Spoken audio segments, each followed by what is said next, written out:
आज हम लोग शुरू करने जा रहे हैं अपने क्लास 10th के अंदर फिजिक्स में एक हमारा बहुत इंपॉर्टेंट चैप्टर, और ये फिजिक्स का सबसे लास्ट चैप्टर है हमारा।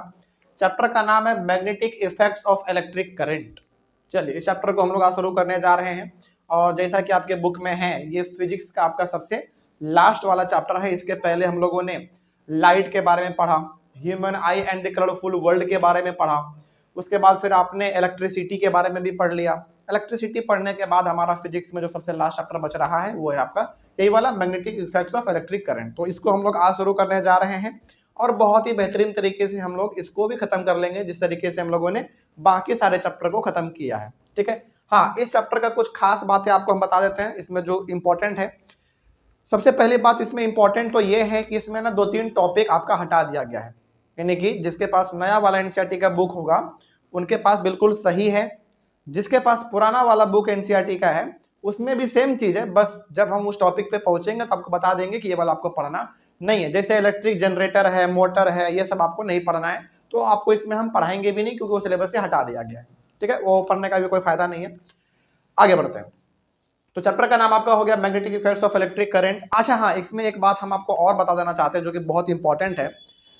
सबसे बड़ी बात कि इस चैप्टर में न्यूमेरिकल्स एक भी नहीं है, याद रखिएगा।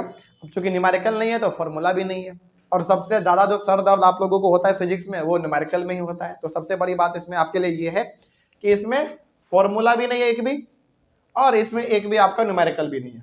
तो बेसिकली थ्योरी वाला चीज है, तो हम लोग इसको आराम से इसको समझते हुए चलेंगे। और अब ना ये चैप्टर आपका छोटा हो गया है बहुत ही, क्योंकि पहले थोड़ा सा बड़ा हुआ करता था, इसमें 2-3 टॉपिक और होता था जो कि लंबा लंबा था, वो अब हम लोगों को नहीं पढ़ना है क्योंकि सीबीएसई उसको हटा दिया है। ठीक है, चलिए शुरू करते हैं। चैप्टर का नाम आपका बड़ा सिंपल सा है, magnetic effects of electric current. चलिए इस चैप्टर को शुरू करने से पहले ना कुछ इंपॉर्टेंट बातें हम आपसे पूछना चाहेंगे, और यदि आपको याद है तो आप बताइएगा, नहीं तो फिर हम आपको वो थोड़ा सा रिवाइज करवा देंगे। ठीक है, देखिए इलेक्ट्रिसिटी चैप्टर जब हम लोग पढ़ रहे थे तो याद कीजिए आपने उस चैप्टर के अंदर एक टॉपिक पढ़ा था, heating effect of electric current, है ना। उसमें क्या था, याद करो जरा वो topic, heating effect of electric current. लेकिन यहां पे क्या है, magnetic effect of electric current. अब उसमें आपने क्या देखा था, पहले उसको समझाते हैं थोड़ा सा। Heating effect of electric current जो कि हमारा टॉपिक था इलेक्ट्रिसिटी वाले चैप्टर में, उसमें आपने ये देखा था कि कोई भी चीज जब लंबे समय तक चलता रहता है ना, यानी कि किसी भी चीज को जब लंबे समय तक करंट मिलता रहता है तो वो एक समय के बाद वो हीट हो जाता है। जैसे आप इस पंखे को देखो, अभी तो फिलहाल ठंडे का समय है तो ये रुका हुआ है ना, अब ये स्विच ऑफ है।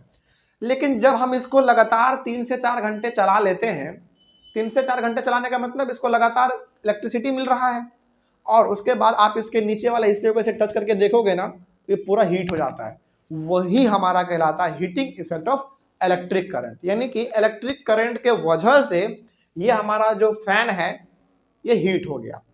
लेकिन जो ये हीट हुआ किसके वजह से हुआ, इलेक्ट्रिक करंट के वजह से हुआ। तो वही हम लोग यहां पे पढ़ेंगे कि इलेक्ट्रिक करंट के वजह से हमारा मैग्नेटिक इफेक्ट भी देखने को मिलता है।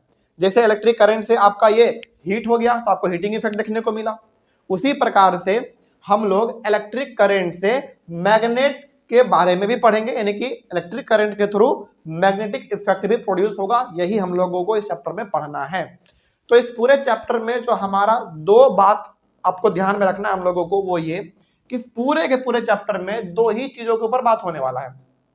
पहला बात होगा मैग्नेट के ऊपर, और दूसरा बात होगा आपका इलेक्ट्रिक करंट के ऊपर। बस ये पूरा चैप्टर आपका यही 2 चीजों के ऊपर है, इलेक्ट्रिक करंट और मैग्नेट, इलेक्ट्रिक करंट और मैग्नेट। तो जब इलेक्ट्रिक करंट और मैग्नेट के बारे में ही केवल पढ़ना है तो ऑब्वियस ही बात है इन दोनों में कुछ रिलेशन भी होगा, कुछ यूनिक तो होगा इन दोनों के बीच में। खास बात तो होगा कि आखिर हमको इसमें मैग्नेट और इलेक्ट्रिक करंट के बारे में ही क्यों पढ़ना है, तो बिल्कुल यूनिक बात है, वो हम लोग अपने चैप्टर में चलते चलते एक एक करके देखते चलेंगे। बहुत सारे छोटे छोटे टॉपिक हैं तो सबको हम लोग एक एक करके डिस्कस करेंगे। तो अब आपको पता चला heating effect of electric current का मतलब क्या होता था कि लंबे समय तक यदि किसी चीज को आप हीट मतलब इलेक्ट्रिक करंट देते हैं तो वो हीट हो जाता है, उसी को हम लोग कहते थे heating effect of electric current कहते थे पहले। लेकिन यहाँ पे हमारा है magnetic effect of electric current, मतलब इलेक्ट्रिक करंट के वजह से हमको क्या देखने को मिलेगा, मैग्नेटिक इफेक्ट देखने को मिलेगा। और फिर सवाल है कि सर ये मैग्नेटिक इफेक्ट क्या है, सब बताएंगे। अभी तो शुरुआत है, बस टोटल चीज हम लोग इसमें डिस्कस करेंगे। तो चैप्टर हमारा मात्र 2 ही चीजों के ऊपर घूमता रहेगा, एक मैग्नेट और दूसरा आपका इलेक्ट्रिक करंट। चलिए शुरू करते हैं। सबसे पहले कुछ बातें हैं मैग्नेट के बारे में जो कि आप पहले से जानते हैं, बस थोड़ा सा एक बार हम लोग इंट्रोडक्शन ले लेते हैं, उसके बाद फिर हम लोग अपने चैप्टर को आगे बढ़ाएंगे। ठीक है, चलिए सबसे पहले इंट्रोडक्शन देखते हैं। मैग्नेट क्या होता है, बड़ा सिंपल है, हालांकि इसमें कुछ ऐसे पॉइंट लिखे हुए हैं जो कि आप पहले से जानते हैं, आपको बस एक तरीके से रिवीजन हो जाएगा आपका। देखा जाए मैग्नेट क्या है, सिंपल से समझो। A magnet is an object which attracts pieces of iron, steel, nickel, cobalt, etc. देखो ये ना मैग्नेट का डेफिनेशन है सिंपल सा। तो मैग्नेट क्या आपका सिंपली एक ऑब्जेक्ट है, सिंपली एक ऑब्जेक्ट है मैग्नेट, जो क्या करता है आयरन, स्टील, निकेल, कोबाल्ट इन सबको अपनी ओर अट्रैक्ट करता है। कहने का मतलब ऐसा ऑब्जेक्ट जो कि मेटल को अपनी ओर खींचता है, जैसे आयरन, स्टील, निकेल, कोबाल्ट ये सब क्या है आपका मेटल ही तो है। तो मैग्नेट सिंपली क्या है, एक ऐसा ऑब्जेक्ट है जो मेटल को अपनी ओर खींचता है, अट्रैक्ट करता है, तो वही आपका कहलाएगा मैग्नेट। सिंपल सी बात है। और आप मैग्नेट में ही तो खूबी देखते हैं मैग्नेट का कि भैया एक ऐसा ऑब्जेक्ट रहता है जिसमें कि हमारा आयरन, निकेल, कोबाल्ट यानी कि मेटल बेसिकली आराम से चिपक जाता है, तो वही हमारा मैग्नेट कहलाता है। आगे, every magnet consist of two poles, north pole जिसको हम डिनोट करते हैं कैपिटल एन से, एंड साउथ पोल जिसको हम डिनोट करते हैं कैपिटल एस से। चलिए छोटा सा मैग्नेट हम आपको यहां पे बना के दिखाते हैं। इस प्रकार का हमारा एक मैग्नेट मान लीजिए आप, जिसमें इधर आप मान लो नॉर्थ पोल और इधर मान लो आप साउथ पोल, कोई दिक्कत नहीं। और इस प्रकार के मैग्नेट का नाम क्या होता है पता है, बार मैग्नेट। ठीक है, हालांकि ज्यादातर आपने मैग्नेट वो गोल वाला देखा होगा, है ना, वो बाजा में या फिर किसी रेडियो में लगा रहा था गोल वाला। ये बार मैग्नेट ज्यादातर आपको कहीं पे देखने को नहीं मिलता, पता है क्यों? क्योंकि इसका इस्तेमाल हम लोग ना पढ़ने के लिए ज्यादा करते हैं, और वो जो गोल वाला आपको दिखता है उसका इस्तेमाल हम लोग ज्यादा इलेक्ट्रिकल चीजों में ज्यादा करते हैं। ठीक है, तो ये आपका बार मैग्नेट होता है जिसमें एक नॉर्थ पोल और एक साउथ पोल आपका हमेशा रहेगा। हर मैग्नेट में एक नॉर्थ पोल और एक साउथ पोल तो होता ही है। ठीक है, नॉर्थ उधर साउथ इधर। नॉर्थ को हम लोग, नॉर्थ पोल को कैपिटल एन से और साउथ पोल को कैपिटल एस से डिनोट करते हैं। ये कुछ बेसिक बातें हैं। आगे, north pole aligns towards the north of the earth. North pole basically किसको शो करता है, अर्थ के नॉर्थ को शो करता है। जैसे मान लीजिए कि आपका नॉर्थ इंडिया के मैप में किधर है, ऊपर है, तो वही तो हमारा नॉर्थ है। तो जहां पे नॉर्थ रहे समझ जाइए वो अर्थ के नॉर्थ साइड को दिखा रहा है नॉर्थ पोल, सिंपल सा। उसी प्रकार से बताओ फिर साउथ किसको दिखाएगा, अर्थ के साउथ को दिखाएगा, ऑब्वियस सी बात है। तो वही यहाँ पे लिखा हुआ था। अगला, north pole is also called north seeking. याद रखिएगा ये क्वेश्चन ना सीबीएसई के अंदर ये पूछा गया एक दो बार, हमको याद आ गया ये वाला पॉइंट, इसको आप याद रखिएगा कि नॉर्थ पोल को, एक नंबर में आता है ये बात। ठीक है, तो नॉर्थ पोल को नॉर्थ सीकिंग के नाम से भी हम लोग जानते हैं। तो आप इसको ऐसे भी कह सकते हैं कि नॉर्थ पोल को हम लोग कभी कभी प्यार से नॉर्थ सीकिंग भी कह देते हैं। ठीक है, आगे बढ़ते हैं। साउथ पोल, उसी प्रकार से जो बात आपने नॉर्थ पोल के बारे में पढ़ा वही साउथ पोल के बारे में भी है। South pole aligns towards the south of the earth. तो साउथ पोल किधर शो करेगा, अर्थ के साउथ को शो करता है। ठीक है, उधर ही रहता है बेसिकली, उधर लाइन क्या रहता है। South pole is also called south seeking. जिस तरीके से नॉर्थ पोल को नॉर्थ सीकिंग कहते हैं उसी प्रकार से साउथ पोल को साउथ सीकिंग कहेंगे। ठीक है, चलिए आगे बढ़ते हैं। Like poles of a magnet repel each other. बिल्कुल सही बात है, ये तो हमने बचपन में बहुत पढ़ा है। यदि मैग्नेट का दोनों लाइक पोल है, यानी कि यहाँ पे यदि साउथ पोल है और यहाँ पे भी आप दूसरे मैग्नेट का साउथ पोल लेकर आएंगे, तो क्या दोनों आपस में कभी चिपकेगा? नहीं, वो रिपेल करता है। रिपेल मतलब दोनों दूर भागता है। कब दूर भागेगा? जब लाइक पोल रहेंगे, यानी कि एक जैसा रहेगा तो दूर भागेगा। लेकिन while unlike poles of a magnet attract each other, लेकिन अनलाइक है, जैसे यहाँ पे साउथ पोल है, यहाँ पे कोई मैग्नेट का हम नॉर्थ पोल लेके आ जाएंगे, दोनों आपस में तुरंत चिपक जाएगा। तो जो लाइक पोल होते हैं यानी कि एक जैसे जो होंगे वो रिपेल करेंगे, दूर भागेंगे। लेकिन जो अनलाइक पोल है यानी कि एक नॉर्थ और एक साउथ, तो दोनों आपस में चिपक जाएगा, कोई दिक्कत नहीं इसमें। चल, इस तरीके का ये 5-6 पॉइंट जो आपने पढ़ा अभी, ये बेसिकली मैग्नेट के बारे में बेसिक जानकारी है जो कि आप पहले से जानते थे। ठीक है, इसमें जो 2-3 बातें आपको ध्यान में रखना है वो केवल ये रखना है कि नॉर्थ पोल को नॉर्थ सीकिंग भी कहते हैं और साउथ पोल को साउथ सीकिंग भी कहते हैं। ठीक है, बस इतना ही इसमें था याद रखने वाली बातें, और तो इसमें कुछ मेरे हिसाब से कुछ इंपॉर्टेंट नहीं है, बाकी तो आपको पता ही था सबसे पहले। चलिए अब आते हैं हम लोग अपने इस चैप्टर के और अंदर चलते हैं। यहाँ पे ना यदि आप एनसीईआरटी को थोड़ा सा लाइन बाय लाइन पढ़ेंगे ना, तो 2-3 स्टेटमेंट आपको ऐसा मिलेगा जो कंफ्यूज कर देगा आपको। और वहां पे बेसिकली ना एक साइंटिस्ट का बहुत बड़ा कंट्रीब्यूशन हम लोगों को देखने को मिलेगा यदि आप एनसीईआरटी लाइन बाय लाइन पढ़ेंगे तो। लेकिन कोई बात नहीं, टाइम नहीं है तो कोई दिक्कत नहीं है। यहाँ पे आप एक बार देख लो, सब चीज यहाँ पे मेंशन किया हुआ है। यहाँ पे हमारे पास ना एक साइंटिस्ट थे, हैंस क्रिश्चियन ऑरेस्टेड, इसका पूरा नाम था हैंस क्रिश्चियन ऑरेस्टेड, इसको शॉर्ट में कई लोग HC ऑरेस्टेड भी कहते हैं, ठीक है। चलिए, अब इनका क्या कंट्रीब्यूशन था इस चैप्टर में, इसके बारे में हम लोग देखेंगे। और सबसे बड़ी बात, ये ऐसा आदमी था जिन्होंने हमको ये बताया था कि इलेक्ट्रिसिटी और मैग्नेट दोनों आपस में लिंक है, यानी कि दोनों के बीच में कुछ एक गहरा नाता है, बिजली और चुंबक के बीच में। तो उन्हीं के बारे में हम लोग देखेंगे। तो इसमें बेसिकली आपको ये दिखना है कि हैंस क्रिश्चियन ऑरेस्टेड जी ने क्या एक्सपेरिमेंट किया था, उनका क्या कंट्रीब्यूशन था इस चैप्टर में, वही हम लोग इसमें देखने वाले हैं। और सबसे इंपॉर्टेंट, तो अभी आपको कुछ नए बातें भी आगे पता चलेंगे, ठीक है। चलिए शुरू करते हैं। इसमें पहला पॉइंट लिखा हुआ है, in 1820 a great scientist Hans Christian Oersted accidentally discovered that a current carrying wire behaves like a magnet. इसका मतलब क्या हुआ, थोड़ा सा चलो इसके बारे में आपको समझाते हैं।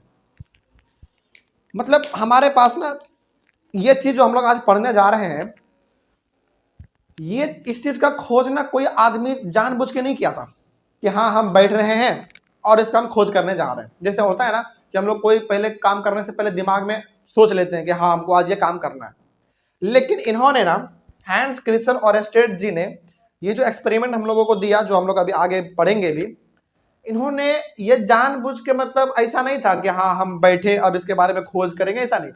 एक्सीडेंटली मतलब अचानक हो गया। कई बार क्या होता है ना, हम लोग से कुछ अचानक कोई काम हो जाता है और बाद में पता चलता है कि यार तू बड़ा, ये तो कमाल का काम हो गया, है ना। उसी प्रकार का इस आदमी ने, यानी कि बहुत महान साइंटिस्ट है ये हैंस क्रिश्चियन ऑरेस्टेड जी ने, हम लोगों को जो कॉन्सेप्ट दिया, जो हम लोग अभी पढ़ेंगे आगे, इनका ये कॉन्सेप्ट देने का कोई मकसद था नहीं, लेकिन इनको ना कुछ अलग ही दिख गया।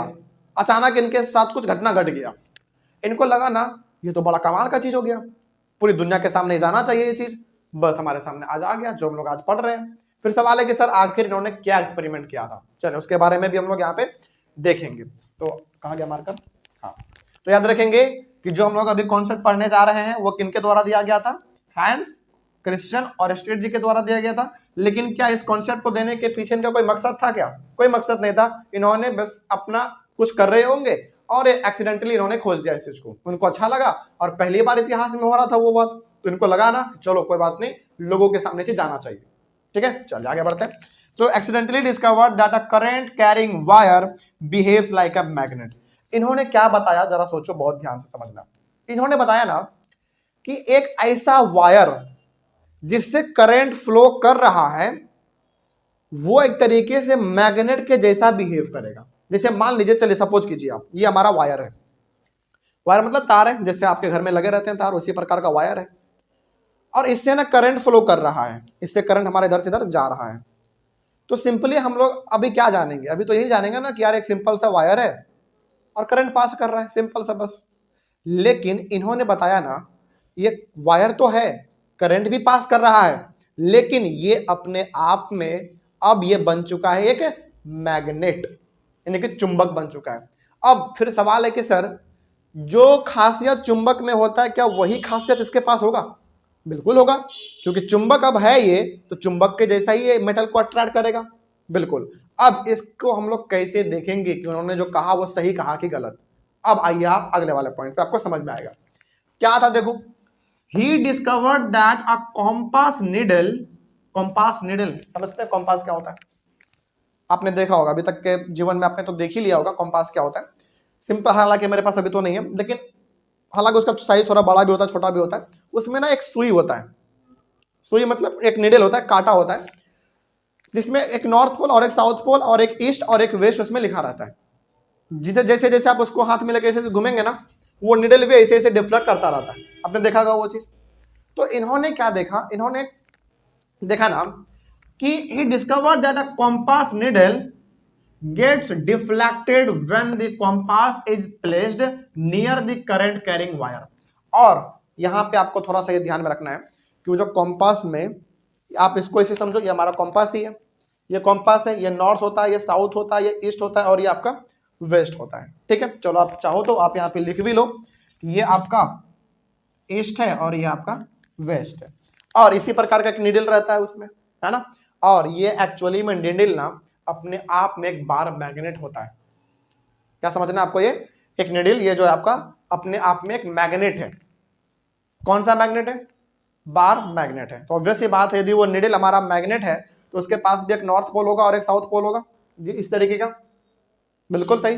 तो इन्होंने क्या देखा कि जब हम लोग एक कॉम्पास को लेके जा रहे हैं वैसे वायर के पास जिस वायर से करंट पास कर रहा है, तो अपने आप वो कॉम्पास का निडल यानी कि वो सुई डिफ्लेक्ट करने जा रहा है, कुछ इस तरीके से कर जा रहा है। इनको बड़ा आश्चर्य लगा। अब खुद सोचो ना, जैसे मान लो हो सकता है कि इन्होंने क्या किया था, एक्सीडेंटली डिस्कवर किया था। चलो मान लो कि कुछ देर के लिए हम ही वही इंसान है, हैंस क्रिश्चियन और स्टेट जी, हम ही वही इंसान है। मान लो मेरे हाथ में कॉम्पास है, ऐसे हम पकड़े हुए हैं और हम ऐसे जा रहे हैं और यहाँ पे एक ऐसा वायर है, मान लो इमेजिन करो कि यहाँ पे एक ऐसा वायर है जिससे करंट फ्लो कर रहा है, और हम जैसे इस वायर के पास पहुंचे, मेरे हाथ में जो पीछे में कॉम्पास रखा हुआ था, आवाज आने लगा, cut cut cut cut cut cut. Compass में ऐसा ही होता है जैसे आपका घड़ी में होता है, वैसा कॉम्पास में आवाज आता है। इनको लगा ना कि यार चुपचाप तो मेरे हाथ में कॉम्पास रखा हुआ था, ऐसा क्या हुआ कि ये कट कट कट करने लगा। तब उनको समझ में आया कि जैसे जैसे हम तार के नजदीक आ रहे हैं जिससे कि करंट पास कर रहा है, तभी ये नीडल डिफ्लेक्ट कर रहा है, लेकिन उससे दूर भाग रहे हैं तो ये चुपचाप हो जा रहा है।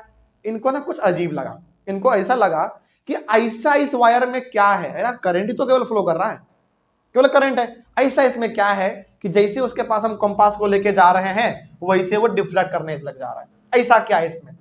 तब उन्होंने ये रिसर्च किया और बहुत लंबे रिसर्च के बाद उन्होंने हमको ये बताया कि एक्चुअली में जो आपके पास कंपास है, उस कंपास में जो निडल है वो क्या है, एक बार मैग्नेट है, और जब एक वायर से करंट पास करता है तो वो भी एक तरीके से क्या बन जाता है, मैग्नेट ही बन जाता है। तो आप खुद सोचो, जब दो मैग्नेट को हम आपस में एक साथ लेकर जाएंगे तो क्या डिफ्लेक्शन होगा कि नहीं होगा?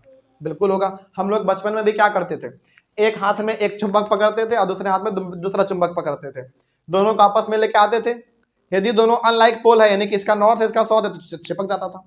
लेकिन यदि अलग रहता था तो दोनों चिपकता नहीं था, दूर भागता था, ऐसे ऐसे आपने देखा होगा। तो वही उनको लगा कि यार कंपास में जो निडल है वो एक बार मैग्नेट है, और जिस वायर से करंट पास कर रहा है वो भी किसके तरह बिहेव करता है, मैग्नेट के तरह ही बिहेव करता है। इसीलिए जब हम उस बार मतलब उस कंपास को उस वायर के पास लेके जा रहे हैं तो इसके पास तो एक खुद बार मैग्नेट है और वो खुद वायर एक मैग्नेट की तरह बिहेव कर रहा है। तो जब दो मैग्नेट आपस में क्लोज हो रहे हैं, आपस में सट जा रहे हैं, यानी कि नजदीक में आ रहे हैं, तो बेसिकली कंपास में क्या देखने को मिल रहा है, डिफ्लेक्शन देखने को मिल रहा है। यही उन्होंने डिस्कवर किया था। क्या अब आपको समझ में आया कि इन्होंने क्या किस तरीके से हम लोगों को डिस्कवर करके बताया एक्सपेरिमेंट? चलिए आप उसको ऐसे भी समझ सकते हैं। यहाँ पे आपका बैटरी लगा हुआ है। अच्छा चलिए, अब आप इलेक्ट्रिसिटी पढ़ चुके हैं चैप्टर, बताइए इसमें कितने सेल है? 1 2 3 कितना? 2 है, बिल्कुल, 1 और 1 2, तो ये हमारा 2 सेल है। करंट हमारा इधर से जा रहा है। अच्छा ये आर किसको डिनोट करता था? रेजिस्टेंस, बिल्कुल सही। आगे बढ़िए, चलो इसको कुछ देर के लिए आप इग्नोर भी कर दो, कोई दिक्कत नहीं है। आप सिंपली समझो कि यहाँ पे बैटरी लगा हुआ है, वायर जुड़ा हुआ है, करंट हमारा ऐसे ऐसे करंट जा रहा है, कहाँ जा रहा है। अब यदि हमारा इस वायर में करंट बह रहा है, यानी कि इस वायर में यदि मेरा करंट फ्लो कर रहा है, तो अकॉर्डिंग टू साइंटिस्ट ये हमारा वायर अब क्या बन चुका है, एक मैग्नेट बन चुका है। और यहाँ पे खुद आपका एक कॉम्पास है जिसके अंदर खुद से पहले से एक बार मैग्नेट है, किसके रूप में, निडल के रूप में। तो बताइए इस वायर से हमारा यदि करंट फ्लो कर रहा है तो अपने आप में एक मैग्नेट बन चुका है, और ये तो आपका बार मैग्नेट एक है ही, तो क्या इसमें डिफ्लेक्शन देखने को मिलेगा? बिल्कुल देखने को मिलेगा, और यही इन्होंने हमको बताया। तो बताइए क्या यहाँ पे इलेक्ट्रिसिटी और मैग्नेट दोनों में कुछ रिलेशन दिख रहा है आपको? बिल्कुल दिख रहा है। ये तो सिंपल सा आपका क्या था, मैग्नेट है, लेकिन ये तो इलेक्ट्रिसिटी था, लेकिन बन क्या गया, मैग्नेट बन गया। तो यहाँ पे बेसिकली हम लोगों को मैग्नेट और इलेक्ट्रिसिटी में एक कनेक्शन दिख रहा है, एक रिलेशनशिप दिख रहा है। खैर आगे देखते हैं क्या है। तो ये इन्होंने क्या बताया भाई, इन्होंने बताया कि he discovered that a compass needle, जो कि क्या होता है, एक स्मॉल बार मैग्नेट होता है, gets deflected when the compass is placed near the current carrying wire. तो इन्होंने देखा कि मतलब इन्होंने बताया हमको कि जब हम लोग एक कंपास को उस वायर के पास लेके जा रहे हैं जिससे करंट बह रहा है, तो कंपास के नीडल में क्या देखने को मिल रहा है? डिफ्लेक्शन देखने को मिल रहा है। It means that the current through the wire has produced a magnetic effect. अब यहाँ पे आप समझो ये मैग्नेटिक इफेक्ट का मतलब क्या है। ये मैग्नेटिक इफेक्ट का मतलब समझो क्या है। आपने ना बचपन में बहुत बार किया होगा, कैसे बताते हैं आपको। आपने बचपन में बहुत बार एक्सपेरिमेंट किया होगा। हम लोग एक चुंबक रखते थे और नीचे एक सिक्का रखते थे। उस चुंबक को ऐसे हाथ से पकड़ते थे इस तरीके से, मान लीजिए इसे हमारा चुंबक है हाथ में, और उस सिक्के के नजदीक लेके जाते थे। जाते जाते एक समय ऐसा आता था, हाँ, जब वो सिक्का अपने आप चिपक जाता था। इसका मतलब क्या हुआ? चुंबक तो हमारा यहीं पे है, सिक्का हमारे उंगली पे, अभी तो हमने इसको सटाया भी नहीं है, फिर चिपका क्यों? चिपकने का सबसे बड़ा रीजन ये है, ये मैग्नेट अपने चारों तरफ ना एक ऐसा सराउंडिंग प्रोड्यूस कर देता है जिसको हम लोग कहते हैं अट्रैक्शन। यानी कि ऐसा सराउंडिंग, ऐसा माहौल ये अपने चारों तरफ बना लेता है कुछ दूर तक। अभी हम लोग आगे पढ़ेंगे भी, मैग्नेटिक फील्ड होता है, फील्ड लाइन होता है, उसके बारे में हम लोग अभी पढ़ेंगे। लेकिन फिलहाल क्या समझो कि सिक्का तो हमारे हाथ पे था, मैग्नेट हमारा यहाँ ऊपर में है, ये फिर चिपका क्यों? इसलिए चिपका क्योंकि इसके पास ना एक शक्ति है, यानी कि पावर है, फोर्स ऑफ अट्रैक्शन जिसको हम लोग कहते हैं। मतलब कि इसके पास ना एक ऐसा मतलब फोर्स है जो कि किसी चीज को क्या कर लेगा? अट्रैक्ट कर लेगा। लेकिन क्या हर चीज को अट्रैक्ट करेगा? नहीं, केवल मेटल को। ठीक है, इसीलिए वो सिक्का को अपनी ओर खींच लेता है। तो ये जो इतना दूर तक, यानी कि हमारा मैग्नेट यहीं पे है, सिक्का हमारा यहाँ पे है, ये जो अपनी ओर खींच लिया, इसी को हम लोग कहते हैं मैग्नेटिक इफेक्ट। कोई दिक्कत नहीं इसमें। तो वही बात तो यहाँ पे भी है, बताइए जरा ध्यान से। ये अपने आप में क्या है? आपका बार मैग्नेट है, तो इसके चारों तरफ भी क्या होगा? एक फोर्स ऑफ अट्रैक्शन होगा, यानी कि एक खिंचाव वाला पन होगा। उसके बीच में भी कोई मेटल आ जाएगा, इसमें चिपक जाएगा। लेकिन क्या बहुत दूर तक रहता है क्या वो चीज? नहीं, थोड़ा दूर तक रहता है, बस उसका पावर ना बहुत थोड़ा दूर तक रहता है। उसी प्रकार से आप बोलो, अब ये वायर से हमारा करंट पास हो रहा है, तो इसके सराउंडिंग में भी क्या होगा? एक मैग्नेटिक इफेक्ट होगा। तो जब ये दोनों आपस में आएंगे, नजदीक आएंगे, जब क्लोज होंगे, तो ऑब्वियस ये बात है, इसमें क्या देखने को मिलेगा? डिफ्लेक्शन देखने को मिलेगा। और ये बहुत ही सेंसिटिव होता है, यानी कि जरा सा भी उस मैग्नेटिक इफेक्ट के कांटेक्ट में आ जाएगा ना, तुरंत ऐसे से करने लगता है, तुरंत, क्योंकि ये बहुत ही फ्लेक्सिबल होता है ना, मतलब फ्लेक्सिबल मतलब बहुत ही फ्री होता है। ठीक है, इस तरीके से इन्होंने हमको बताया ये चीज। तो बताइए ऐसा क्यों हुआ? ऐसा इसलिए हुआ, यानी कि निडल में डिफ्लेक्शन देखने को इसलिए मिला क्योंकि इस वायर के चारों तरफ और इस कंपास के चारों तरफ क्या प्रोड्यूस हो चुका था? मैग्नेटिक इफेक्ट प्रोड्यूस हो चुका था। इसीलिए दोनों आपस में कांटेक्ट में आया तो डिफ्लेक्शन देखने को मिल गया हमको। ठीक है, आगे, this is called magnetic effect of electric current, और इसी को हम लोग कहते हैं magnetic effect of electric current. तो अब आपको समझ में आया चैप्टर का मतलब क्या था? चैप्टर का नाम आप जरा देखो क्या था? Magnetic effect of electric current. और यहाँ पे भी आपने समझ लिया magnetic effect of electric current. तो कोई पूछे कि बताओ magnetic effect of electric current का मतलब है क्या? इसका सिंपल सा मतलब आप इसको ऐसे बताइएगा कि जब हम लोग किसी वायर से, ध्यान से समझिए बहुत इंपॉर्टेंट है, जब किसी वायर से करंट पास करते हैं तो वो अब वायर सिंपली वायर नहीं रहा, वो एक तरीके से अब मैग्नेट हमारा बन चुका है, यानी कि वो वायर मैग्नेट का जैसा बिहेव करता है, पहला चीज। दूसरा चीज, जब हम लोग उसी वायर के पास एक कंपास को लेके जाते हैं तो कंपास के निडल में डिफ्लेक्शन देखने को मिलता है। क्यों देखने को मिला? क्योंकि कंपास के अंदर जो निडल है वो भी अपने आप में एक मैग्नेट है। तो वायर तो हमारा मैग्नेट की तरह बिहेव कर ही रहा है, ये भी हमारा एक बार मैग्नेट ही है, निडल। तो जब दोनों को आपस में क्लोज लेकर आएंगे तो ऑब्वियस सी बात है डिफ्लेक्शन तो देखने को मिलेगा ही। इसी को हम लोग कहते हैं magnetic effect of electric current, यानी कि करंट के वजह से क्या प्रोड्यूस हो गया? बताओ, मैग्नेटिक इफेक्ट प्रोड्यूस हो गया करंट के वजह से। इसमें हमारा करंट था, इस करंट की वजह से चारों तरफ हमारा मैग्नेटिक इफेक्ट प्रोड्यूस हो गया। सिंपल, आगे बढ़ते हैं। Thus we can say that electricity and magnetism are linked to each other। तो लास्टली आप क्या कह सकते हो? इलेक्ट्रिसिटी और मैग्नेटिज्म, मतलब सिंपल से मैग्नेट, ये दोनों आपस में क्या है? लिंक है। मतलब इलेक्ट्रिक करंट जुड़ा हुआ है मैग्नेट से, या फिर आप इसको ऐसे भी कह सकते हैं कि मैग्नेट जुड़ा हुआ है इलेक्ट्रिक करंट से, क्योंकि कहीं ना कहीं इलेक्ट्रिक करंट से क्या प्रोड्यूस होता है? आपका magnet basically magnetic effect produce होता है। कोई दिक्कत नहीं है समझने में। चलिए इसका स्क्रीनशॉट एक बार ले लीजिए ऑनलाइन वाले बच्चे, जल्दी से आप लोग। और हाँ, एक बार हम यहाँ पे आपको लास्टली ये भी बता देना चाहते हैं, ये चैप्टर ना बहुत ही अब छोटा हो चुका है और बहुत ही सिंपल है।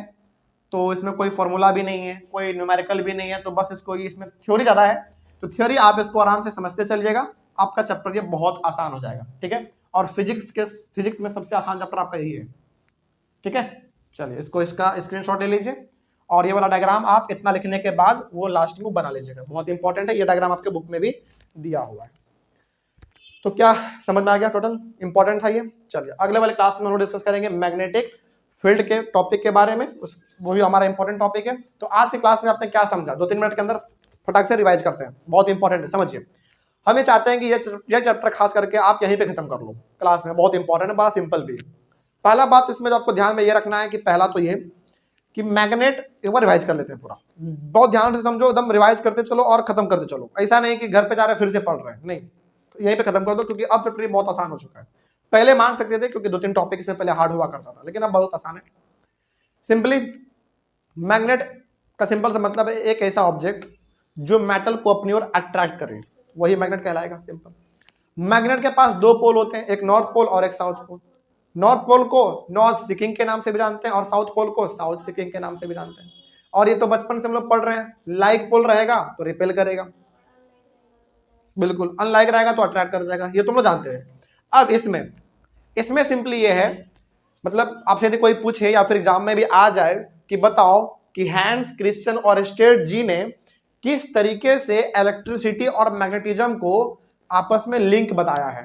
यदि एग्जाम में आ जाए कि बताओ हैंस क्रिश्चियन और स्टेट जी ने किस तरीके से इलेक्ट्रिसिटी और मैग्नेटिज्म आपस में लिंक है, इन्होंने ये चीज कैसे बताया, तो आपको ये पूरा लिखना पड़ेगा, यहां से लेकर वो डायग्राम भी आप बना देंगे लास्ट में, तब तो सोने पे सुहागा है आपका, ठीक है। ये पॉइंट आपको लिखना पड़ेगा। या फिर मान लीजिए सवाल में आ जाए कि how electricity and magnetism are linked to each other, question mark, तो तब भी आप यही आंसर लिखेंगे, एकदम सेम टू सेम लिखेंगे, कोई दिक्कत नहीं इसमें, यही आपका आएगा। या फिर एक क्वेश्चन क्या पूछेगा, what are the contribution of Hans Christian Oersted, बस इनका क्या कंट्रीब्यूशन था मैग्नेटिक फील्ड, मतलब मैग्नेटिक इफेक्ट में क्या इनका कंट्रीब्यूशन था, तो आपको यही लिखना पड़ेगा। तो है बस 4-5 लाइन, लेकिन इसी को घुमा फिर आगे क्वेश्चन पूछा जा सकता है, तो बस आपको ये 5 पॉइंट ध्यान में रखना है, सवाल कैसे भी है आपको ये लिख देना है, और लास्ट में वो डायग्राम लगा देते हैं, बना देते हैं, तो बहुत इंपॉर्टेंट है। खैर बात करते हैं, इसमें क्या देखा आपने, इसमें आपने ये देखा कि 1820 में हमारे पास एक बहुत ही महान, मतलब ग्रेट साइंटिस्ट है जिसका नाम था हैंस क्रिश्चियन और स्टेट। उन्होंने एकदम एक्सीडेंटली, मतलब उनका कोई विचार नहीं था कि हाँ हमको आज ये चीज खोज के आने वाले जनरेशन को पढ़ने के लिए दे देना, उनका ऐसा कोई विचार नहीं था, एक्सीडेंटली उन्होंने ये खोज दिया।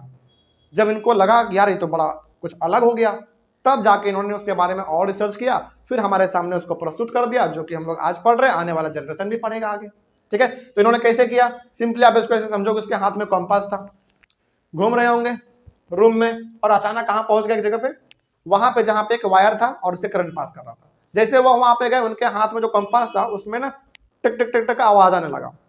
वायर के पास जाने के बाद उनको लगा ना ये क्या हो रहा है मेरे हाथ के पीछे, तब इसे उठा के देखा उन्होंने।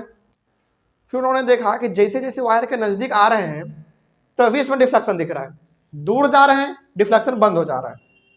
तब इन्होंने लगा ना इनको ये तो बड़ा कुछ अजीब हो रहा है, कुछ इसमें नया हो रहा है, तो इनको अच्छा लगा। उनके बारे में फिर उन्होंने रिसर्च किया, और रिसर्च करने के बाद फाइनली उन्होंने हमको ये बताया कि जिस वायर से करंट पास करता है वो एक तरीके से मैग्नेट की तरह बिहेव करता है, और चूंकि मैग्नेट है वो तो अपने चारों तरफ क्या बनाएगा, एक मैग्नेटिक इफेक्ट बनाएगा। यानी कि सिंपल सा एक फोर्स ऑफ अट्रैक्शन रहता है कि यदि उस दायरे में कुछ आ जाएगा तो अपनी ओर खींच लेगा, ठीक है। अब सिंपली फिर हमारा कंपास है, कंपास में जो निडल है वो भी अपने आप में एक बार मैग्नेट है। तो अब ऑब्वियस ये बात है ना, जब आप एक वायर जहां से करंट पास कर रहा है उसके पास आप इस कंपास के लेके जाएंगे, तो ये भी मैग्नेट और ये भी मैग्नेट, दोनों में डिफ्लेक्शन, मतलब इसमें डिफ्लेक्शन होगा कि नहीं होगा। अच्छा फिर सवाल है कि सर डिफ्लेक्शन तो वायर में भी दिखना चाहिए था, वायर को भी ऐसे थर थर कांपना चाहिए था, वायर क्यों नहीं कांपा बताओ।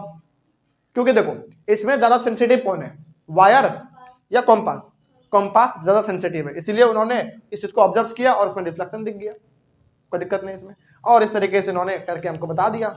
और लास्टली हम लोग यहाँ पे ये कह सकते हैं कि इलेक्ट्रिसिटी और मैग्नेटिज्म दोनों आपस में कनेक्टेड है या फिर लिंक है, जो भी आप बोल लो सही है। या फिर कई बार सवाल में ऐसे भी आ सकता है कि define magnetic effect of electric current, यदि ये भी आ जाए सवाल तो भी आपको यही चीज लिखना पड़ेगा, तो सवाल आपका किसी भी रूप में आ सकता है, लेकिन जवाब आपका ये होगा। ठीक है, चलिए। तो आज हमने इस चैप्टर को शुरुआत किया, बहुत अच्छी तरीके से इंट्रोडक्शन भी हम लोगों ने किया, कोई दिक्कत नहीं है यहाँ पे। चलिए, तो अगले वाली क्लास में हम लोग अपने एक और नए टॉपिक को शुरू करेंगे। आपका टॉपिक होगा मैग्नेटिक फील्ड, है ना अगला टॉपिक, तो वही हम लोग कल डिस्कस करेंगे। कहीं पे डाउट रहा होगा तो आप लोग एक बार कमेंट कीजिएगा। मिलेंगे हम लोग अपने अगले वाली क्लास में। Thank you very much and have a nice day. पिछले वाले क्लास में हम लोगों ने अपने इस चैप्टर को शुरू किया था, और शुरू करने के साथ साथ हम लोगों ने कुछ इंट्रोडक्शन भी देखा था इस चैप्टर का। और सबसे इंपॉर्टेंट जो इस चैप्टर में एक इंसान हमारे लिए थे इंपॉर्टेंट, उनका नाम था हैंस क्रिश्चियन ओरेस्टेड जी, है ना, जिन्होंने बहुत अच्छा कंट्रीब्यूशन इस चैप्टर में हम लोगों को दिया है, जिन्होंने हमको ये बताया था कि किस तरीके से इलेक्ट्रिसिटी और मैग्नेटिज्म आपस में लिंक है, और बल्कि उन्होंने एक्सपेरिमेंट के थ्रू बताया था, ऐसे हवाबाजी में नहीं, बहुत ही प्रूफ के साथ उन्होंने बताया था। और इतना बढ़िया है उसका एक्सपेरिमेंट कि उनको हम लोग आज भी पढ़ रहे हैं, आने वाला जनरेशन भी पढ़ेगा, और जो बीत गया उन्होंने भी पढ़ा था। ठीक है, तो बेसिकली हम लोग ये कह सकते हैं कि हमारा जो बहुत ही इंपॉर्टेंट और बहुत ही छोटा सा चैप्टर है magnetic effect of electric current, ये हम लोग शुरू कर चुके थे, और ओरेस्टेड जी का जो कंट्रीब्यूशन था बेसिकली वो भी हम लोग इसमें जान चुके थे। ठीक है, चलिए इस चैप्टर को हम लोग आज और आगे बढ़ाएंगे, एक नए टॉपिक को डिस्कस करेंगे। टॉपिक का नाम है आपका magnetic field and field lines. इस टॉपिक में ना बेसिकली हमारा ध्यान दो ही चीजों के ऊपर रहेगा, और जो कि आपके टॉपिक में भी लिखा हुआ है मैग्नेटिक फील्ड। पहला हमारा मेन टॉपिक मैग्नेटिक फील्ड पे होगा, और दूसरा होगा फील्ड लाइंस। लेकिन किसका फील्ड लाइन? मैग्नेट का। ठीक है, बेसिकली इसी के बारे में हम लोग बात करेंगे। अब चूंकि इसमें दो चीज है, एक है मैग्नेटिक फील्ड और दूसरा है मैग्नेटिक फील्ड लाइंस, तो दोनों को हम लोग डिस्कस कर लेंगे आराम से। और लास्ट में फिर हमारे पास मैग्नेटिक फील्ड लाइन में कुछ प्रॉपर्टी है, 4-5 प्रॉपर्टी है, इसके बारे में भी डिस्कस कर लेंगे। लेकिन शुरू करते हैं हम लोग अपना क्लास आज का यहाँ से। देखा जाए, सबसे पहले आपको समझना पड़ेगा मैग्नेटिक फील्ड क्या होता है। जब तक ये समझ में नहीं आएगा ना, तब तक आप मैग्नेटिक फील्ड लाइन समझ ही नहीं पाओगे। तो बहुत इंपॉर्टेंट है, आप इसको ऐसे समझिए। अच्छा, मैग्नेटिक फील्ड को ना समझने से पहले थोड़ा सा आप याद करो, जैसे क्रिकेट खेलते हैं तो उसका एक अलग फील्ड होता है, हॉकी खेलते हैं तो उसका भी एक फील्ड होता है, बास्केटबॉल, टेनिस बॉल, कुछ भी आप खेलते हो तो उसका एक फील्ड होता है, मतलब कि उसी के दायरे में रह के आपको खेलना पड़ता है, उसके बाहर आप जाते हैं तो आउट हो जाते हैं। ठीक है, उसी प्रकार का यहाँ पे मैग्नेट का भी अपना एक फील्ड होता है।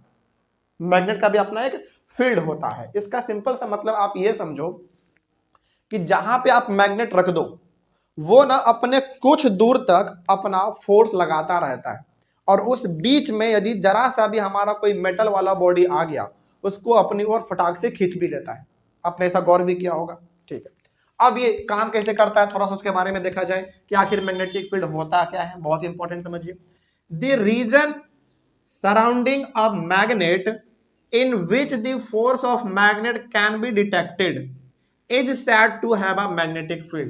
यानी कि चलिए मान लीजिए कि हमारा ये एक बार मैग्नेट है, सपोज कीजिए कि ये हमारा मैग्नेट है, और चूंकि मैग्नेट है तो ज्यादा दूर नहीं, इसके बिल्कुल आजू बाजू में एक फोर्स लगा रहता है हमेशा। जो फोर्स लगाता कौन है? ये मैग्नेट खुद लगाता है ना। और इस रीजन में यदि हमारा कोई भी मेटल का बॉडी आ गया, जैसे मान लीजिए हमारा स्केल स्टील का बना हुआ है, तो ये मेटल है, इसके बीच में यदि आ गया ना तो फटाक से इसको अपनी ओर खींच लेता है। उसी रीजन को हम लोग कहते हैं मैग्नेटिक फील्ड। मतलब कि इसका ये छोटा सा एक क्या है? फील्ड है, जिस फील्ड में यानी कि जिस दायरे में यदि कोई मेटल वाला बॉडी आ जाएगा तो ये मैग्नेट उसको अपनी ओर फटाक से खींच लेगा। तो उसी फील्ड को हम लोग क्या कहेंगे? उसी रीजन को क्या कहेंगे? उसी सराउंडिंग को क्या कहेंगे? मैग्नेटिक फील्ड कहेंगे। सिंपल से बात है, तो वही यहाँ पे लिखा हुआ था। अच्छा, बचपन में आप लोग करते थे ना, हम लोग भी बहुत किए हैं बचपन में। क्या करते थे? सिक्का रख देते थे, और उसके नजदीक जैसे जैसे चुंबक को आगे बढ़ाते थे, एक समय में आने के बाद बिना सटाए सिक्का फटाक से इधर चिपक जाता था चुंबक में। तो वो क्यों चिपका? क्योंकि मैग्नेट के आजू बाजू एक हमारा फोर्स लग रहा था, जो कि चुंबक ही लगा रहा था, और उस फोर्स के दायरे में यदि कोई चीज आ जाता है, खास करके मेटल वाला ऑब्जेक्ट, तो फटाक से खिंचा जाता है अपनी ओर। उसी को कहेंगे मैग्नेटिक फील्ड। सिंपल सा। ठीक है, चलिए आगे बढ़ते हैं। The SI unit of magnetic field is Tesla. हालांकि एक बात आप याद रखिएगा, आप एनसीईआरटी पढ़ेंगे तो यहाँ पे आपको एनसीईआरटी में टेस्ला वर्ड नहीं मिलेगा, तो ये वाला पॉइंट खास करके हमने एडिशनल आपके लिए लिखा है। ठीक है, ज़्यादा कुछ हार्ड है नहीं, तो इसको आप याद कर लीजिएगा। थोड़ा सा यदि मान लीजिए एग्जाम में आ जाए, हालांकि एनसीईआरटी के बाहर तो आएगा नहीं कुछ भी, लेकिन भाग भरोसे मान लीजिए यदि आपसे पूछ ले कि मैग्नेटिक फील्ड का एसआई यूनिट क्या होता है, तो आपको पता होना चाहिए थोड़ा सा, बस ये वाला पॉइंट आपका एडिशनल पॉइंट है जो कि एनसीईआरटी में नहीं है। तो बस आपको ये याद रख लेना है कि the SI unit of magnetic field is Tesla. जैसे हम लोग बोलते हैं ना 1 kg, 1 मीटर, 1 सेंटीमीटर, उसी प्रकार का हमारा मैग्नेटिक फील्ड का भी अपना एक एसआई यूनिट है जिसको हम लोग क्या बोलते हैं, टेस्ला बोलते हैं। और डिनोट कैसे करेंगे, कैपिटल टी से। जैसे हम लोग बोलते हैं ना 1 kg, 1 मीटर, उसी प्रकार से हम लोग क्या बोल देंगे यहाँ पे एग्जाम्पल के तौर पे 1 टी का मतलब हो गया 1 टेस्ला। कोई डाउट नहीं इसमें, चलिए आगे बढ़ते हैं। और ये टेस्ला किनके नाम पे रखा गया था, in the honour of the scientist Nikola Tesla. इतने महान साइंटिस्ट है ना जिनके बारे में आप इमेजिन भी नहीं कर सकते हैं। कभी आपको मौका मिले, हालांकि हम बताएंगे तो शब्द कम पड़ जाएगा इनके बारे में, कभी आपको मौका मिले फ्री टाइम में इनके बारे में आप गूगल करना, आपको पता चलेगा फिजिक्स की दुनिया में इस इंसान का कितना बड़ा कंट्रीब्यूशन है। फिजिक्स की दुनिया में तो है ही, और खास करके ये जो आपका मैग्नेट आप पढ़ रहे हैं, मैग्नेट में भी इनका कंट्रीब्यूशन बहुत ज्यादा है। इसीलिए हम लोग मैग्नेटिक फील्ड का जो एसआई यूनिट है उसको हम लोगों ने निकोला टेस्ला जी के नाम पे रख दिया, और उसका एसआई यूनिट क्या बन गया, टेस्ला बन गया। एग्जांपल के तौर पे 1T, 2T, 4T, कुछ भी आप लिखो, बस लास्ट में टी लगा देना तो पता चल जाएगा कि ये किसका बात कर रहा है, मैग्नेटिक फील्ड के एसआई यूनिट का बात कर रहा है। यदि पूछे ये किसके नाम पे रखा गया तो आप बताइएगा कि निकोला टेस्ला जी के नाम पे रखा गया था। बहुत महान साइंटिस्ट थे ये। आगे बढ़ते हैं, फिजिक्स की दुनिया में इनका कंट्रीब्यूशन बहुत ज्यादा रहा है। आगे अगला है इसमें, the direction of the magnetic field is taken to the direction in which are north pole of the compass needle moves inside it. इसका मतलब क्या हुआ, हालांकि ये वाला स्टेटमेंट ना अभी आपको समझ में नहीं आया होगा, लेकिन मान लीजिए क्या हो रहा है। सपोज कीजिए, इसको समझाने के लिए ना एक छोटा सा डायग्राम आप देखो बस। मान लीजिए कि ये आपका कॉम्पास है, सपोज करो कि आपका कॉम्पास है, और यहाँ पे नॉर्थ पोल, यहाँ पे साउथ पोल, इधर ईस्ट और इधर वेस्ट। ओके, मान लीजिए कि आपका निडल अभी बिल्कुल नॉर्थ और साउथ के बिल्कुल बीचों बीच है, ठीक है, लेकिन आपका निडल जो है ना इधर मूव करने लगा। मान लीजिए, सपोज कीजिए कि आपका निडल इस तरीके से मूव करने लगा, इधर झुक रहा है, यानी कि नॉर्थ पे था वो, नॉर्थ और साउथ इस पे इस तरीके से था, अब वो धीरे धीरे ईस्ट की ओर ऐसे आ रहा है। तो मैग्नेटिक फील्ड का डायरेक्शन क्या होगा, निडल का डायरेक्शन जिधर होगा वही मैग्नेटिक फील्ड का भी डायरेक्शन होगा। जैसे अभी आपका ये निडल कॉम्पास का इस तरीके से नॉर्थ और साउथ पे रखा हुआ था, धीरे धीरे ये हमारा ईस्ट की ओर आ रहा है। इसका मतलब हो गया कि यदि कॉम्पास हमारा, कॉम्पास का निडल ईस्ट की ओर आ रहा है तो मैग्नेटिक फील्ड का डायरेक्शन भी किधर है, इधर है। बात समझ में आ रही है, इस तरीके से ये हमारे मैग्नेटिक फील्ड का डायरेक्शन हो गया। कोई डाउट नहीं इसमें। वही बात इसमें कहा गया था कि the direction of the magnetic field is taken to the direction in which a north pole of the compass needle moves inside it. तो जिधर आपका कॉम्पास का निडल मूव करेगा उधर ही हमारा डायरेक्शन होगा मैग्नेटिक फील्ड का। हालांकि इसको अभी हम लोग यहाँ पे और समझेंगे, एक डायग्राम आपका यहाँ पे दिया हुआ है, लेकिन क्या इसे समझ में आया आपको, बिल्कुल सही था। आगे बढ़ते हैं। अच्छा, यहाँ पे आपने क्या देखा, यहाँ पे आपने देखा कि मैग्नेटिक फील्ड का जो एसआई यूनिट है वो टेस्ला है, यानी कि ये 1T आपका क्या है, एक न्यूमेरिकल वैल्यू है। और अभी तुरंत आपने देखा कि मैग्नेटिक फील्ड का अपना एक खास डायरेक्शन भी होता है। तो हम किधर की ओर आपको ले जाना चाहते हैं पता है, वेक्टर क्वांटिटी है या स्केलर क्वांटिटी है मैग्नेटिक फील्ड, वही चीज हम आपको बताना चाहते हैं। देखो, so the magnetic field is a vector quantity because it has both magnitude as well as direction. अब मैग्नेटिक फील्ड हमारा कैसा क्वांटिटी है, एक वेक्टर क्वांटिटी। आपको दो प्रकार का क्वांटिटी हमने पढ़ाया है, एक स्केलर क्वांटिटी और एक वेक्टर क्वांटिटी। वेक्टर क्वांटिटी का मतलब होता है जिसमें मैग्नीट्यूड के साथ साथ डायरेक्शन भी हो। मैग्नीट्यूड मतलब न्यूमेरिकल वैल्यू 1 2 3 4 5 6 कुछ भी। तो जिसके पास न्यूमेरिकल वैल्यू भी हो, एक डायरेक्शन भी हो, उसको हम लोग कहते हैं वेक्टर क्वांटिटी। लेकिन स्केलर क्वांटिटी में ये दोनों चीज नहीं होता, इन दोनों में से कोई एक ही होगा, या तो मैग्नीट्यूड रहेगा या फिर डायरेक्शन रहेगा, लेकिन दोनों क्या रहेगा उसमें, नहीं, उसमें दोनों नहीं रहता। तो बताइए, यहां पे अभी आपने तुरंत देखा कि एग्जांपल के तौर पे 1T लिखा हुआ है, मतलब ये किसको दर्शा रहा है, एक न्यूमेरिकल वैल्यू को तो दर्शा रहा है, यानी कि मैग्नीट्यूड हो गया ये हमारा। और अभी आपने तुरंत देखा कि जिधर हमारा कंपास का नीडल मूव करेगा उधर ही मैग्नेटिक फील्ड का डायरेक्शन भी होगा। तो क्या इसके पास मैग्नीट्यूड के साथ साथ डायरेक्शन दोनों आया, इसीलिए मैग्नेटिक फील्ड हमारा क्या हो जाएगा, एक वेक्टर क्वांटिटी हो जाएगा। तो यदि आपसे कोई सवाल पूछे, हालांकि देखो कितना सिंपल लग रहा है देखने में ना, बहुत सिंपल लग रहा है, लेकिन इन्हीं के बीच बीच से कहीं कहीं से उठा के सवाल आपके लिए क्रिएट कर दिया जाएगा। आपसे ये पूछा जा सकता है कि बताओ यदि हमारा मैग्नेटिक फील्ड एक वेक्टर क्वांटिटी है तो क्यों है भाई, जरा इसके पीछे रीजन क्या जरा बताओ। तो आप यहाँ पे ये बताना पड़ेगा आपको कि मैग्नेटिक फील्ड का SI यूनिट भी होता है। एग्जांपल के तौर पे 1T 2T जो किसको दर्शा रहा होता है, एक मैग्नीट्यूड को दर्शा रहा होता है, यानी कि न्यूमेरिकल वैल्यू को दर्शा रहा होता है। पहला आपने ये जवाब दिया। दूसरा आपका जवाब ये होगा कि जिस तरफ हमारे कॉम्पास के नीडल का डायरेक्शन होता है उधर ही हमारे मैग्नेटिक फील्ड का भी डायरेक्शन होता है। तो इस तरीके से आपके पास एक मैग्नीट्यूड भी आ गया और डायरेक्शन भी आ गया। अब जब दोनों चीज हमारे पास रहता है तो हमारा ऑटोमेटिकली वो वेक्टर क्वांटिटी कहलाता है। इसीलिए मैग्नेटिक फील्ड क्या कहलाएगा, एक वेक्टर क्वांटिटी कहलाएगा। तो ऐसा यदि सवाल आ जाए तो आप इसको बेहतरीन तरीके से अपने शब्दों में कोशिश कीजिएगा लिखने का। लेकिन क्या आपको समझ में आया पहले कि ये वेक्टर क्वांटिटी क्यों है? इसलिए है क्योंकि इसके पास मैग्नीट्यूड यानी कि न्यूमेरिकल वैल्यू के साथ साथ डायरेक्शन भी होता है, इसीलिए हमारा एक वेक्टर क्वांटिटी है। चलिए, आपका मैग्नेटिक फील्ड वाला टॉपिक कंप्लीट हुआ। यहाँ पे किसी को कोई डाउट रहा है तो जरा पूछ लीजिए, क्योंकि अब हम लोग डिस्कस करेंगे मैग्नेटिक फील्ड लाइंस के बारे में। यहाँ तक तो किसी को डाउट नहीं है कुछ?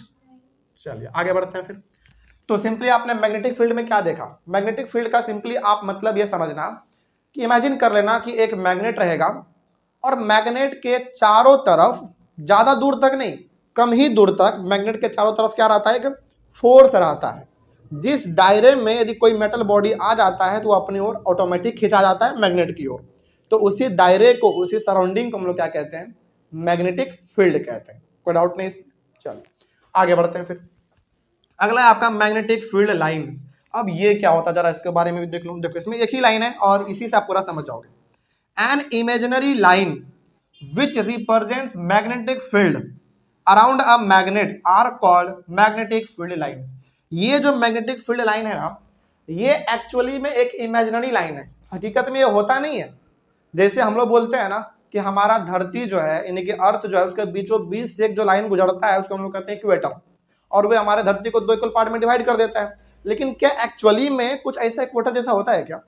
नहीं, वो भी एक इमेजिनरी लाइन होता है। उसी प्रकार से मैग्नेटिक फील्ड लाइन भी ये कोई एक हकीकत वाला लाइन नहीं है कि आपको आप मैग्नेट उठाए हो और इसमें आपको एक दिख जाएगा मैग्नेटिक फील्ड लाइन, ऐसा कुछ नहीं होता उसमें। मतलब मैग्नेट को बेहतरीन तरीके से समझने के लिए हम लोग एक इमेजिन कर लेते हैं कि हाँ इसके पास क्या एक लाइन है, लेकिन क्या वो हकीकत में होता है? नहीं होता। इसीलिए यहाँ पे लिखा गया है कि एन इमेजिनरी लाइन, ये एक इमेजिनरी लाइन है विच रिप्रेजेंट्स मैग्नेटिक फील्ड, एक ऐसा इमेजिनरी लाइन जो किसको दर्शाता है, मैग्नेटिक फील्ड को दर्शाता है। किसके चारों तरफ? मैग्नेट के चारों तरफ। उसी को हम लोग कहते हैं मैग्नेटिक फील्ड लाइंस। अब इसको समझने के लिए थोड़ा सा एक ना एग्जांपल आपको दर्शाते हैं। जैसे मान लीजिए कि हमारे पास यहाँ पे एक बार मैग्नेट है, मान लीजिए, हालांकि इसका प्रॉपर डायग्राम हमारे पास यहाँ भी है, लेकिन आपको थोड़ा सा समझाते हैं पहले। यहाँ नॉर्थ पोल और यहाँ पे साउथ पोल।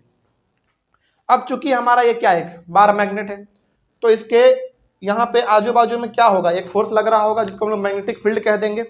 अब ये मैग्नेटिक फील्ड लाइंस क्या है?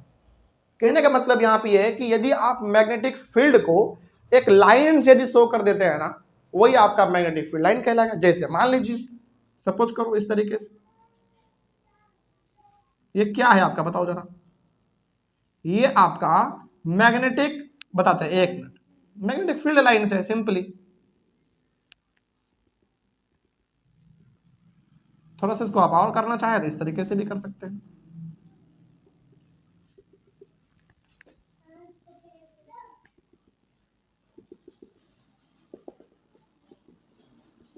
देखो ये आपका मैग्नेट है और ये जो बेसिकली आप देख रहे हैं डॉट डॉट, इस दायरे के अंदर, इसी को हम लोग क्या कहेंगे पहले ये बताओ? मैग्नेटिक फील्ड बोलेंगे। और इसी फील्ड को हमने लाइन से क्या कर दिया, रिप्रेजेंट कर दिया, वही हमारा कहला जाएगा मैग्नेटिक फील्ड लाइंस। तो जिस लाइन से आप मैग्नेटिक फील्ड को शो कर दो वही आपका कहलाएगा मैग्नेटिक फील्ड लाइंस। सिंपल। लेकिन क्या ऐसा कुछ हकीकत में आपको दिखेगा मैग्नेट जब आप हाथ में लोगे तो? नहीं, ऐसा दिखता नहीं है। लेकिन हाँ, जब आप मैग्नेट हाथ में लेते हैं तो ऐसा समझा जाता है कि ऐसा ही एक इमेजिनरी लाइन आपके हाथ में बनता है। और हकीकत में ऐसा बनेगा कब पता है? जब आप जैसे मान लो कि एक बार मैग्नेट लो, उसके ऊपर ना आयरन का कुछ आयरन फिलिंग जिसको हम लोग कहते हैं, आयरन फिलिंग मतलब आयरन का बहुत ही बुरादा, उसके ऊपर ऐसे छिटोगे ना, ऐसा ही स्ट्रक्चर आपके पास बनेगा। बनेगा जरूर, लेकिन क्या हकीकत में आपको दिखेगा कि मैग्नेट है तो वहां पे ऐसा लाइन दिख रहा है हमको? नहीं, वो एक इमेजिनरी लाइन होता है, कोई दिक्कत नहीं इसमें। बस यही था हमारा मैग्नेटिक फील्ड लाइंस। इसको आप ऐसे याद रखना कि यदि हम लोग मैग्नेटिक फील्ड को एक लाइन से जब रिप्रेजेंट कर देते हैं उसके चारों तरफ, उसी को हम लोग कहते हैं मैग्नेटिक फील्ड लाइंस। लेकिन ये होता नहीं है, एक इमेजिनरी लाइन होता है। अब मेरे हिसाब से इसमें कोई दिक्कत नहीं आना चाहिए। चलिए आगे बढ़ते हैं। अब मैग्नेटिक फील्ड लाइंस का ना अपना कुछ प्रॉपर्टी होता है, और ये प्रॉपर्टी 5 प्रॉपर्टी हमने यहाँ पे लिखे हैं, और इन पांचों को आप याद मत करना, समझ लेना, ठीक है। और ये पूरा का पूरा चैप्टर में याद करने वाला है ही नहीं, बस आपको समझना है चीजों को। इसी प्रकार का डायग्राम आपके पास यहाँ भी दिख रहा होगा। चलिए इसी को हम लोग लेके ये पूरा प्रॉपर्टी समझ लेंगे, ठीक है। देखते चलिए बहुत ध्यान से। Properties of magnetic field lines, यानी कि मैग्नेटिक फील्ड लाइन का ना कुछ प्रॉपर्टी होता है, कुछ खासियत होता है, इसका कुछ फीचर्स है, इसके बारे में हम लोग यहाँ पे बात करेंगे। तो अभी फिलहाल आपको ये एज्यूम क्या करना है कि ये हमारे पास एक बार मैग्नेट है, इधर नॉर्थ पोल है तो इधर हमारा एक साउथ पोल है, और ये जो बना हुआ है ये बेसिकली क्या है जरा बताओ? ये मैग्नेटिक फील्ड लाइंस बना हुआ है, ठीक है। इतना आपको समझ के चलना है, और ये बुक आपके डायग्राम में भी दिया हुआ है। पहला पॉइंट देखा जाए, बहुत इंपॉर्टेंट, इसमें कहा जा रहा है outside the magnet the direction of magnetic field lines is from north pole to south pole. एक एक स्टेटमेंट को आप पढ़ो और डायग्राम को भी देखते चलो, आपको ना हर चीज समझ में आएगा अपने आप। देखो यहाँ पे क्या कहा है, आउटसाइड द मैग्नेट, यानी कि मैग्नेट के बाहर, the direction of magnetic field lines is from north pole to south pole. चलो इसको ध्यान से देख लो पहले और समझते हैं। मैग्नेट के बाहर ये जो आपको लाइन दिख रहा है ना, केवल आप ये देखो, आपका मैग्नेटिक फील्ड किधर से किधर जा रहा है बताओ तो? नॉर्थ से निकल रहा है और साउथ की ओर जा रहा है। ऊपर में भी आप देखोगे तो नॉर्थ से निकल रहा है और ये साउथ की ओर जा रहा है। नीचे में भी आप देख लो, नॉर्थ से निकल रहा है तो ये हमारा साउथ की ओर जा रहा है। हालांकि इसको आप और आगे ऐसे बढ़ाएंगे, इस तरीके से बढ़ाते बढ़ाते ऐसे जाओगे ऊपर ऊपर, ऐसे होते होते देख लो फिर से बन गया हमारा, ऐसा बन गया ना। तो मैग्नेट के बाहर मैग्नेटिक फील्ड का डायरेक्शन किधर से किधर होता है? नॉर्थ से साउथ होता है, मैग्नेट के बाहर, ठीक है। लेकिन inside the magnet the direction of magnetic field lines is from south pole to north pole. लेकिन यदि मैग्नेट के अंदर का बात करें, क्या अंदर में आपको कुछ दिख रहा है? लाइन दिख नहीं रहा है, लेकिन आप खुद जरा सोचो, यदि हमारा ये यहां से निकला है तो इसके अंदर भी तो होके जाएगा ना ये, बिल्कुल। तो इसके अंदर का बात करेंगे, पहले इसके बाहर का देख लो। बाहर का बात करें तो ये निकल रहा है नॉर्थ से और जा रहा है साउथ में, बिल्कुल। लेकिन ये एंटर भी तो करेगा मैग्नेट के अंदर, तो जब ये अंदर करेगा तो मैग्नेटिक फील्ड का डायरेक्शन किधर से किधर होगा? साउथ से नॉर्थ हो जाएगा। बाहर में नॉर्थ से साउथ, लेकिन जैसे ये मैग्नेट के अंदर एंटर करेगा वो साउथ से नॉर्थ की ओर जाएगा, और ये ऐसे जाते जाते ऐसे हर बार ये घूमता रहता है, इस तरीके से घूमता रहेगा। तो बताओ जब ये पूरा इस तरीके से घूमता रहेगा मैग्नेट के बाहर और अंदर, बाहर और अंदर, तो क्या बनेगा? एक क्लोज्ड कर्व बनेगा कि नहीं बनेगा? क्लोज कर्व मतलब एक बिल्कुल सर्कल टाइप बनेगा ना, बिल्कुल बनेगा। तो वही यहाँ पे लिखा हुआ है the magnetic field lines are closed curves, close curve बन जाएगा, सिंपल सा। तो मैग्नेटिक फील्ड लाइन, हालांकि आपको दर्शाने के लिए केवल यहाँ पे हमने ऐसा बनाया है, आप चाहो तो इसके अंदर भी बना सकते हो इस तरीके से, हाँ या ना? बिल्कुल बना सकते हैं, लेकिन गंदा ना लगे इसलिए हमने यहाँ पे नहीं बनाया है, ठीक है। तो इसको आप फिलहाल रहने दो, लेकिन आपने समझ लिया है कि अंदर भी हमारा मैग्नेटिक फील्ड लाइन बनता है, कोई डाउट नहीं इसमें। तो पहला प्रॉपर्टी कि मैग्नेट के बाहर मैग्नेटिक फील्ड का डायरेक्शन नॉर्थ से साउथ रहता है, पहला। दूसरा क्या? मैग्नेट के अंदर, लेकिन inside the magnet magnetic field का डायरेक्शन साउथ से नॉर्थ रहता है। तीसरा, क्योंकि ये पूरा नॉर्थ से साउथ, साउथ से नॉर्थ करता रहता है हमेशा, तो ऑटोमेटिक हमारा क्या बन जाता है? क्लोज्ड कर्व बन जाता है, ठीक है। तीसरा ये हो गया हमारा। अब चौथा पे आ जाओ, चौथा बहुत इंपॉर्टेंट है ना, और इसी से हमारा एक सवाल भी बनता है, अभी आपको बताएंगे। No two magnetic field lines can ever intersect each other at any point। अब जरा ध्यान से देखो, एक मैग्नेटिक फील्ड लाइन हमारा ये वाला हुआ, एक ये वाला हुआ, एक ये वाला हुआ, और भी बहुत सारे होंगे। समझाने के लिए हमने आपको केवल ऊपर 3 और नीचे 3 बनाया है। लेकिन आपको लग रहा होगा ना कि सर जब इतना सारा हमारा मैग्नेटिक फील्ड लाइन है तो हो सकता है कि एक दूसरे के साथ जाकर टकरा जाए। हालांकि सब कैसे जा रहा है? सब ऐसे जा रहा है, इस तरीके से सब जा रहा है। लेकिन आपके मन में सवाल होगा ना कि सर हो सकता है कि कभी ना कभी एक वाला दूसरे के साथ जाके टकरा जाए, इस तरीके से कुछ हो जाए। लेकिन इसका सबसे बड़ा खूबसूरती यह है कि एक भी मैग्नेटिक फील्ड लाइन आपस में कभी इंटरसेक्ट करेगा ही नहीं, यानी कि टकराएगा ही नहीं। और यहाँ पे ना सवाल भी कई बार सीबीएसई पूछा है कि बताओ दो मैग्नेटिक फील्ड लाइन आपस में टकरा क्यों नहीं सकता, तो इसी में जवाब छुपा हुआ है। देखो, इफ दे डिड, मान लीजिए कुछ देर के लिए कि यदि वो टकरा जाता है, if they did, it means that at the point of intersection the compass needle would point towards two directions which is not possible. जैसे ना इसको बड़ा नॉर्मल तरीके से आप ऐसे समझो, यदि हमारा एक नॉर्मल बार मैग्नेट है, मान लो कि अभी कुछ नहीं है, हमारा ये मैग्नेटिक फील्ड लाइन वाइन कुछ नहीं है, सिंपल सा हमारा एक बार मैग्नेट है, और मान लो कि हमारे पास हाथ में एक कॉम्पास है मान लीजिए। तो कॉम्पास को यदि हम इस मैग्नेट के पास लेके जाएंगे ऐसे, तो हमारे कॉम्पास के निडल में क्या देखने को मिलेगा? आपको डिफ्लेक्शन देखने को मिलेगा। लेकिन क्या डिफ्लेक्शन आपको एक वक्त में एक ही तरफ दिखता है कि दो दो बार दिख जाता है? एक ही तरफ दिखता है। लेकिन मान लीजिए कि आपका ये लाइन इससे टकरा जाए, तो आपका कॉम्पास निडल आपको कितना डायरेक्शन शो करेगा? एक या एक से ज्यादा? एक से ज्यादा शो करेगा। लेकिन क्या कॉम्पास में कभी भी एक बार में डायरेक्शन एक से ज्यादा शो हो सकता है? क्या नहीं हो सकता। इसीलिए कहा गया है कि कभी भी दो मैग्नेटिक फील्ड लाइन आपस में इंटरसेक्ट नहीं कर सकता। तो ये तो प्रॉपर्टी हो गया, और इसी प्रॉपर्टी में आपके एक क्वेश्चन का आंसर भी छुपा हुआ है। तो यहां पे आप दोबारा इसको समझ लीजिए। पहला तो ये हो गया कि कभी भी दो मैग्नेटिक फील्ड लाइन आपस में टकरा नहीं सकता, पहला ये हो गया हमारा। और यदि टकराता है, मान लीजिए यदि टकराता है, तो जहां पे हमारा दो लाइन आपस में टकराएगा वहां पे कंपास का निडल दो डायरेक्शन को शो करेगा, जो कि पॉसिबल ही नहीं है, कभी हो ही नहीं सकता भाई। कंपास में अभी आपने कभी देखा है क्या कंपास का निडल एक ही बार में दो दो डायरेक्शन शो कर रहा हो, ईस्ट और वेस्ट दोनों शो कर रहा हो? ऐसा कभी नहीं होता। वो एक ही डायरेक्शन को हमेशा शो करेगा, जिधर ये वाला फेस रहेगा उधर ये वाला डायरेक्शन रहेगा। ऐसा क्या आपको दो को दिखता है? कभी नहीं दिखता। लेकिन अब इससे सवाल कैसे बनेगा? अब ये भी समझ लो। इससे सवाल ये बनेगा कि क्या दो मैग्नेटिक फील्ड लाइन आपस में कभी भी इंटरसेक्ट कर सकता है? यदि हाँ तो क्यों, यदि ना तो क्यों? तो आपको जवाब यहां पे देना पड़ेगा। मेन आपका ना ये वाला छुपा हुआ है आंसर, यहां से लेकर यहां तक। If they did, it means that at the point of intersection the compass needle would point towards two direction which is not possible. ये इसका सबसे बेस्ट जवाब है, कोई दिक्कत नहीं इसमें, तो याद रखिएगा। चौथा प्रॉपर्टी हो गया। पांचवा और सबसे लास्ट है हमारा, the magnetic field lines are strong if they are closer and vice versa. जैसे देखो, जैसे मान लीजिए कि हमारा ये मैग्नेट है, इस मैग्नेट के नजदीक आपको फोर्स कैसा दिखता है? ज्यादा या कम? ज्यादा दिखता है। लेकिन जैसे जैसे आप इस मैग्नेट से दूर भागते हैं, इसका फोर्स घटता रहता है या बढ़ता जाता है? घटता रहता है। जैसे मान लीजिए कि हमारे हाथ में यदि एक सिक्का है, मान लीजिए कि हमारे हाथ में एक सिक्का है, यदि मैग्नेट के बहुत नजदीक है तो तुरंत ये अपने और खींच लेगा, मतलब कि नजदीक में इसके पास स्ट्रॉन्ग, मतलब इसके पास फोर्स ज्यादा पावरफुल है। लेकिन जैसे इसे दूर जाएंगे ना, फोर्स हमारा घटता जाएगा, और एक समय पे आप इसको यहाँ पे रखो या फिर यहाँ पे रखो, या जल्दी खिंचाएगा नहीं। लेकिन जैसे जिसके नजदीक आते हैं इसका मैग्नेटिक फील्ड स्ट्रॉन्ग होने लगता है। तो वही यहाँ पे कहा गया है कि जैसे जैसे आप मैग्नेट के नजदीक आते हैं, या फिर आप ऐसे भी कह सकते हैं कि जैसे जैसे आप मैग्नेटिक फील्ड लाइन के नजदीक आते हैं ये स्ट्रॉन्ग होता रहता है, और जैसे जैसे आप इससे मैग्नेट से दूर भागते हैं, दूर जाते हैं, इसका पावर कम होता जाता है। ये तो स्वाभाविक सी बात है, हम लोग बचपन में करते थे, कोई दिक्कत नहीं इसमें।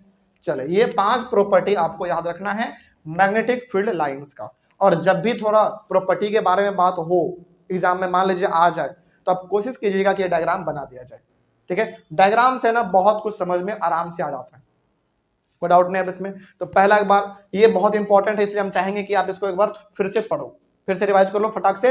पहला चीज ये कि मैग्नेट के बाहर नॉर्थ से साउथ रहता है मैग्नेटिक फील्ड का डायरेक्शन, पहला। दूसरा, मैग्नेट के अंदर मैग्नेटिक फील्ड का डायरेक्शन साउथ से नॉर्थ रहता है। तीसरा, मैग्नेटिक फील्ड एक कर्व लाइन होता है, कर्व होता है मतलब कि गोल हो जाता है हमारा। और चौथा, कभी भी दो मैग्नेटिक फील्ड लाइन आपस में इंटरसेक्ट नहीं कर सकता। यदि करेगा तो वहां पे दो डायरेक्शन को शो करेगा कंपास का निडल, जो कि पॉसिबल ही नहीं है। ठीक है, और इसी में आपका क्वेश्चन भी छुपा हुआ था, वो भी हमने आपको बता दिया। और पांचवा ये कि जैसे जैसे आप मैग्नेटिक फील्ड के नजदीक आओगे उसका स्ट्रॉन्गपन बढ़ता जाएगा, और जैसे जैसे उसे दूर भागोगे उसका स्ट्रॉन्गपन खत्म होता चला जाएगा। ठीक है, बस ये 5 प्रॉपर्टी आपके सामने लिखा हुआ था। चलिए ऑनलाइन वाले बच्चे आप लोग एक बार सबसे पहला इसका स्क्रीनशॉट लीजिए और स्क्रीनशॉट लेने के बाद आप इसी तरीके से कॉपी में इसको नोट भी कीजिएगा। ठीक है, बहुत इंपॉर्टेंट है ये वाला आपके लिए। तो आज हमने बेसिकली एक बहुत इंपॉर्टेंट टॉपिक और बहुत ही सिंपल भी आप कह सकते हैं, टॉपिक का नाम था magnetic field and field lines. इसको हम लोगों ने आज कंप्लीटली खत्म किया है। नेक्स्ट क्लास में हम लोग कुछ और पढ़ेंगे, अपने चैप्टर को और आगे बढ़ाएंगे। इस चैप्टर में कहीं पर भी कोई डाउट रहे तो बेझिझक आप लोग एक बार कमेंट कीजिए। ठीक है, और बहुत इंपॉर्टेंट देखो ये चैप्टर ना आप लोग इस तरीके से समझिए, मतलब ये चैप्टर आपको ना बहुत ज्यादा नंबर दे सकता है एग्जाम में। पहला बात तो ये कि इसमें आपका एक भी फॉर्मूला नहीं है, दूसरा इसमें न्यूमेरिकल भी नहीं है, और सबसे बड़ी बात इसमें आपको ना बहुत कुछ याद करने से ज्यादा समझना पड़ेगा, क्योंकि इसमें बताओ कुछ याद करने वाला है क्या? याद करने वाला बिल्कुल नहीं है। आप चीजों को समझते जाओ, बस उसको अपने अनुसार थोड़ा सा बस सजा के लिख दो, एग्जाम में अच्छा नंबर मिल जाता है। ठीक है, चलिए तो कहीं पर डाउट रहे तो आप लोग कमेंट कीजिएगा। हम लोग मिलेंगे अपने अगले क्लास में। Thank you very much and have a nice day.